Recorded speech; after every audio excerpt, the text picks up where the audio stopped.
What is going on, everybody? It's me, Ollie, aka TNS Attitude, and I am back again here on YouTube.com for all things professional wrestling. Now today, guys, well, first and foremost, I hope everybody out there is having a great week and are getting excited for the wrestling that we have got coming up in the next few weeks. Of course, we've got AEW Double or Nothing. We've got the Night of Champions pay-per-view this Saturday afternoon for the US fans. We're getting it a little bit more friendly on the UK time, a little more like an early evening performance, but of course from Saudi Arabia. Now today I wanted to make, I haven't done one of these in many years, we're not doing an unboxing today, we are doing a predictions video, because you know something, there's a lot of matches on this show, there's quite a few things that are going on, and to be honest I want to discuss it and really put out my points, because after this pay-per-view, guess where we're going? Well, should I say premium live event? Where we are heading, we're going to be going to Money in the Bank, and let's talk about that, because, of course, as I say, from Night of Champions, we lead on to Money in the Bank. So definitely some stuff to talk about coming out of this event. So in terms of a prediction, let's get to it. So predictions for this event, of course. Now, of course, first and foremost, they're saying there's going to be a couple of main events on this show. We're going to be crowning a new World Heavyweight Champion.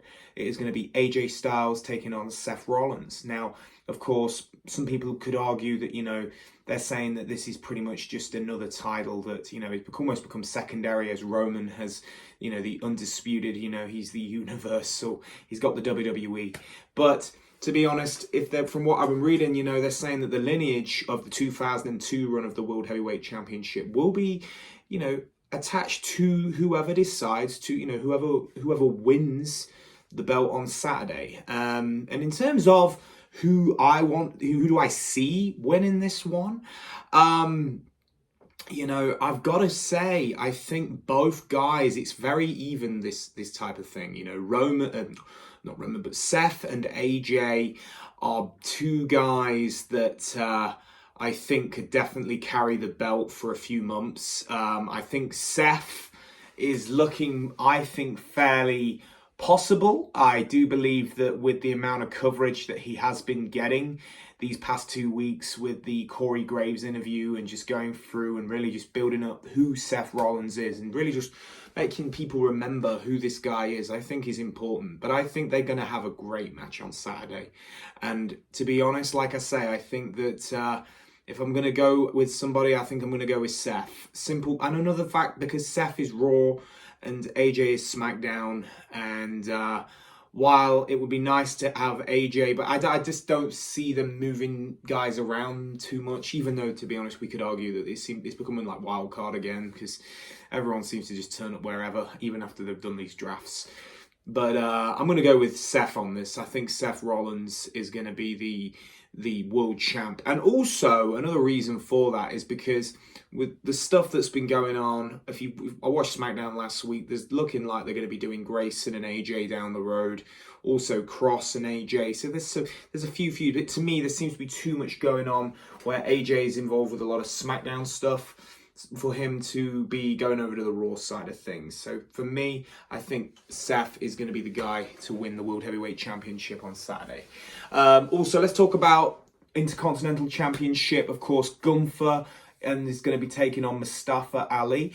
I personally think that this one will be Gunther. I don't see Mustafa being the guy to beat Gunther for the Intercontinental Championship.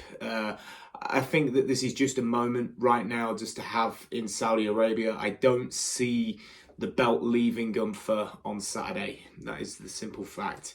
I just think that this is just one of those things going forward. Let's also talk about, of course, we've got Rhea Ripley, aka Mommy, and Natalya for the SmackDown Women's Championship. And also we've got Asuka and Bianca for the Raw Women's Championship. And this is just bizarre. Why are they not swapped the women's titles over? I just do not understand this. I believe they did this before. When I think it was Becky and Charlotte had to swap them over. That was all around the time that them two had pretty much some not real life, well, they had some heat.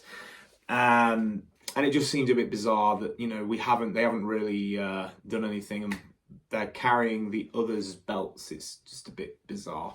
But let's talk about Natalya and Rhea. I again, I just think it's going to be very throwaway. I don't think Natalia's winning. I think it's going to be Rhea on this one. It's too soon also from, of course, when Rhea winning at WrestleMania for her to just drop it at a show like Night of Champions. It just seems a little bit random. Natalya just seems to get these one shot appearances every year. I mean, she had the feud last year with Ronda around this time, and now, of course, she's now having this feud with Rhea Ripley, if you can even call it that. It's really, there's been hardly any build for this. But yeah, Rhea Ripley is my pick for this for that match. And then regarding Asuka and Bianca, I actually think Asuka has a chance. I do think that there's going to come a time where, you know, Bianca is currently one of the longest holding champions of that belt. And to be honest, I think that they're going to want to have a moment. They're going to want to have a title switch. And I think to really push Asuka's heel character, I think that they probably will go down the road of having Asuka win against Bianca. I don't personally see Bianca walking out of Saudi Arabia as the Raw Women's Champion. It's so confusing, but you know, she is now SmackDown brand. But this is what I mean regarding the belts. They need to really switch them up. But yeah, I'm liking what they're doing with Asuka. I think that it's definitely an interesting way or move, you know, what they're doing here. But also with regards to this, you know, this is a WrestleMania rematch, and I just think that at this point Asuka needs to win this one. If she doesn't win, what's the point? You know, this has got to be Asuka's moment, and I'm just, like I say, my money's on Asuka on Saturday for this match. Let's talk also about the tag team title match, of course, Sami and KO against Roman and Solo. I don't believe Roman and Solo will be walking out as the champs. I think this is where this is going to very much be the Usos' complete betrayal of the bloodline, and in some ways almost the inner, you know, the destruction of the bloodline really working itself in, because, you know, they're going to need to do something for the summer, and this is going to be your summer storyline. The bloodline starts to really crumble. Plus, you know, Sami and Kevin, you know, this is just a one thing for them. You know, they're coming back into this storyline really just to defend the belts against Roman and Solo. But personally, like I say, the Usos are going to get involved in this. This is then going to set up Roman and Solo against the Usos in London. That is what I'm thinking they're going to go with. It's not going to be for any tag titles because, as I say, Sami and KO will be walking out as the champs on this one. And then let's also just discuss the, of course, we've got, make sure I've not missed any of the matches. I've gone through most of them. Oh yeah, we've also got, let's talk about Trish and Becky. Trish Stratus and Becky Lynch. So I think this is going to be one of a couple of matches. I don't believe that Trish is only back to do this show. I think she's going to be at SummerSlam. And, you know, I think there's got to be some kind of, whether she wins, I think Trish will win this match. And this is why, because they're not going to just end it at one match. They're going to do this match on American soil, you know. So I do believe there's going to be some kind of maybe a screwy finish, or there's going to be some way of Trish being the heel. I don't see Trish putting Becky over in this particular match. I think this is just one way of getting this particular program started. They're going to do this one again, most likely at SummerSlam. Because when I saw it on the bill that they were going to do Trish and Becky at Night of Champions, I was a bit like, this feels more like a SummerSlam match that they're just giving out now. But, you know, I think personally we are going to be seeing this match again at SummerSlam in Detroit. So that definitely, and that'll be where Becky will get the win over Trish. And, you know, that's kind of where I think they're going. And then obviously let's just discuss, of course, Cody and Brock Lesnar. And of course, this being the second time these two have wrestled, and it's, you know, it's, to some people, to some fans, they feel very much like Cody is getting the ultimate burial right now. and they just feel that like Cody is just being fed to Lesnar every week. They're not really doing anything else, and they seem to have taken the foot off Cody in terms of him going back into the world title picture, where I actually don't believe that is the case. What I actually believe WWE are doing is they're going for a long-term storyline here. They're going for something more long-term. They're going more for a long-term booking. So when they do decide to really build this and to get the trigger and, to pull the trigger, what they're actually going to do is they're actually going to be more... that payoff's going to feel a lot more incredible. So, I've read people on Twitter say, Cody's already paid his dues. He's been to Ring of Honor. He went to Japan, AEW. He's done all this stuff. But I've always remembered, and I've always read that, I remember what WWE have always said, like agents have said this in interviews. It doesn't matter where you've been, how big of a star you've been elsewhere, but it's also about what you can do while you're here. Now, no disrespect, because Cody has been in WWE before, former Intercontinental Champion, Tag Team Champion. This guy has done it before. But the point is that there's nothing wrong with that. But he is now they're now got to build this main event push properly, and Brock is definitely the guy that they see working best with Cody for now. He's going to have some of the best matches with him.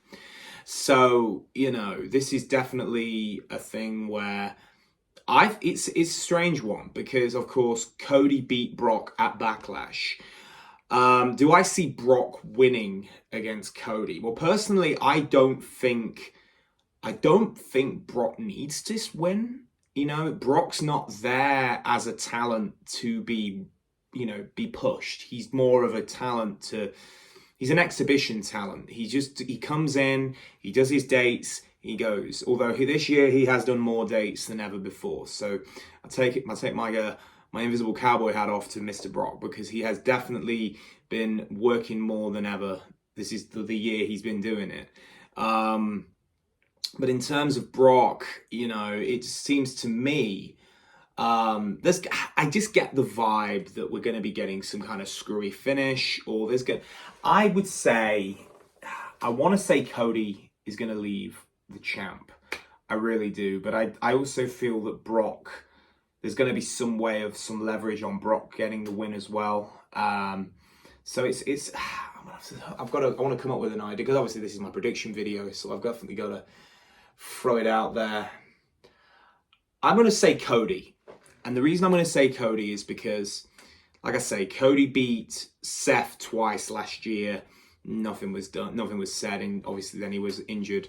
So I think he can do it again. I think we're going to see Cody go over Brock at Saudi Arabia, and then that should hopefully set him up for Money in the Bank and getting back into the swing of things.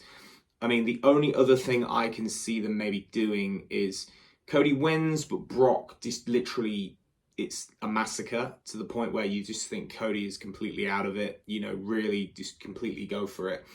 And then what they could do is they could probably write Cody off for a few weeks, play into some kind of injury angle, not a real injury, but... And then Money in the Bank comes around, and then, Cody's there. Cody gets out there, or even within the week or the 2 weeks, and he could be there, and that could be the way to get that crowd to pop in London, because they will go absolutely ape for him. It will be insane. So yeah, those are my predictions. It's going to be an interesting one. A lot of people don't really like the Saudi Arabia shows. They just feel they're a little bit like non-canon. They're not really part of regular TV. But I do feel that now they are improving them a little bit. Crown Jewel was pretty good. Logan and Roman was a good match. I enjoyed that last year, and of course, there's been a couple of good ones that they've been doing. Didn't they do a Hell in a Cell in Saudi as well once? It was Seth and Edge. That was pretty cool. But yeah, this one's definitely looking a fairly solid one that they've put together. So we'll see, you know, but those are my predictions. As I say, I'd love to hear your thoughts. Please do comment under this video. I don't want to just find this, there's nobody's commenting, because I'm not saying I don't mind it, but it would be appreciated if you guys can leave me your thoughts, leave me your feedback. I'd love to hear you. I will reply in the comments down below regarding the predictions, what's your thoughts. Let's get a conversation going, guys. But that is today's video. As I say, don't forget to comment, subscribe, and like. And I'll see you down the road for another one. I'm out, guys.